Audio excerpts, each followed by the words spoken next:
বন্ধুরা দেখুন, বিড়ালটি বাঘের বাচ্চা নিয়ে পালাচ্ছে। বিড়ালটি গরুর দুধ নিয়ে বাসায় আসে। বাঘের বাচ্চাগুলো মজা করে দুধ খেতে থাকে। তারপর বিড়ালটি মুরগি চুরি করে বাসায় নিয়ে আসে। তারপর রান্না করে সবাই মিলে খেতে থাকে।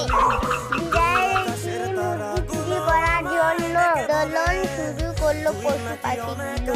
লাঠি সোঁটা নিয়ে বিড়ালটাকে মারতে গেল।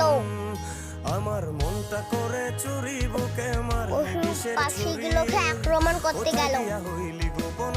বাঘগুলোকে আসতে দেখলে ভয়ে পালিয়ে গেল। তারপর বাঘের বাচ্চাগুলো গ্রামটাকে ঘুরতে থাকে। বন্ধুরা, তোমরা কি আরো দেখতে চাও? লাইক ও সাবস্ক্রাইব করো তাড়াতাড়ি।